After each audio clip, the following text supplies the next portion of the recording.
अनेक ठिकाणी शेतकऱ्यांना खत देताना लिंकिंगचा प्रकार उघड दिसत आहे. या बाबतीत शेतकरी संघटना म्हणून आपली काय भूमिका राहणार? खरं तर सक्तीचं शेतकऱ्यांना जे खतं देण्याचा प्रकार चालू आहे हा अत्यंत चुकीचा प्रकार आहे. कृषी विभागाने याच्यावर नियंत्रण ठेवलं पाहिजे, परंतु असं ते होताना दिसत नाही. बऱ्याच शेतकऱ्यांचे फोन आम्हाला येत आहे. जर काही दिवसात याच्यात काही बदल झाला नाही तर नक्कीच आम्ही कृषी विभागात पण एक मोठं आंदोलन करू. बुलढाणा जिल्ह्यात सध्या खताचा तुटवडा निर्माण केला जातो असं भासवलं जातं आणि लिंकिंगचाही शेतकऱ्यांना आग्रह केला जातो. तुम्ही आता शेतकऱ्यात काय नेमकी परिस्थिती आहे सध्या?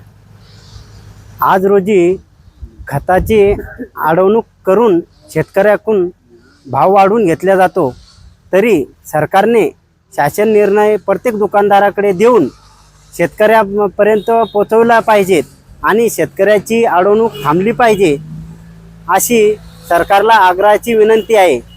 सध्या काय भाव आहे? सध्या काय भाव दिला आहे? 200-300 रुपये शिल्लक घेऊन खत दिले जाते प्रत्येक शेतकऱ्याला.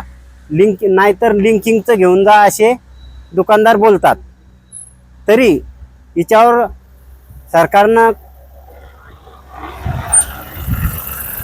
लक्ष द्यायला पाहिजेत आणि तालुका कृषी अधिकाऱ्यांनी पण सर्कल वाईज शेतकऱ्यांना या विषयाबद्दल, भाववाढीबद्दल, बीजाच्या बद्दल पण मार्गदर्शन करायला पाहिजेत अशी हात जोडून सरकारला विनंती आहे. खताच्या बाबतीमध्ये जे काही आहे जिल्ह्याला 1,91,100 हेक्टरचं आवंटन जे आहे ते जिल्ह्याला आपल्याला प्राप्त आहे आणि आज रोजी आपल्याकडे 1,10,000 हेक्टर जे आहे खतं विविध स्वरूपाची उपलब्ध आहे. त्यामध्ये युरियासुद्धा 13,000 मेट्रिक टन उपलब्ध आहे. जे काही विविध कॉम्प्लेक्स खतं आहेत ते 64,600 मेट्रिक टन उपलब्ध आहेत. Single super phosphate 22,000